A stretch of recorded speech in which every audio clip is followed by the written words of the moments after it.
Beauty is a beautiful thief. Her target is the underground vault in Spain, known as the most secure vault in the world. And to enter the vault she needs the fingerprints of the head of security and 2 keys from 2 bankers. But how does she accomplish such a daunting task? First she disguised herself as an art expert and managed to meet the head of security. And then, using the opportunity to shake hands with someone, handed the cup in her hand to the head of security. The head of security accepted the cup without suspicion. Thus the security director's fingerprints were successfully obtained. The next step was the president's 2 keys. Lisa went to the office first. After the security guard left, she took out the equipment from her bag and started scanning the paintings. The head of security was already in the surveillance room. Lisa's every move was being watched intently. Upon seeing Lisa, George immediately hacked into the bank's surveillance system. Lisa's scanning movements were recorded, and then slow play to replace the bank's security footage. This will buy 3 minutes of time. Then Lisa hurriedly found the safe and started to crack it. Soon she was able to open the safe. Lisa immediately scanned the key with the device. George received the data and successfully reproduced an identical key through 3D printing. After all this, she put the key back to its original place, ready to use the same method to reproduce another key. On the other hand, Sean and Jack pretended to be cleaners and infiltrated the bank. They had to find a way to get the structure of the vault. Sean uses the moment of surveillance replacement to enter the conference room in the middle of the building. He took out the magnetic scan to scan the structure of the vault, but halfway through the scan,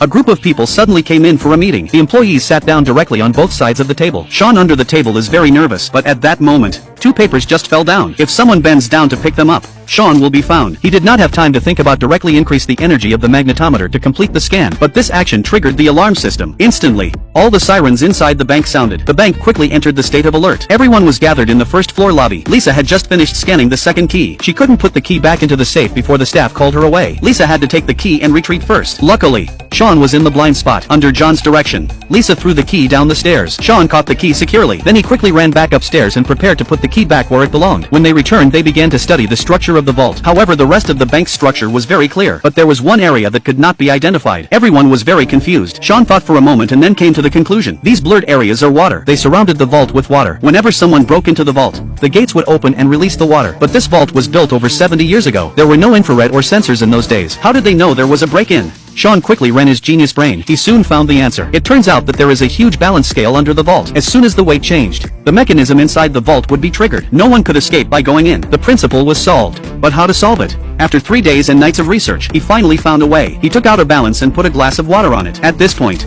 the meter was pointing at 600. Then Sean sprayed a large can of liquid nitrogen on the balance. When he put the water on it again, the balance did not change. Sean is really a genius. Now all the problems were solved. John decided to officially steal the gold coins tomorrow.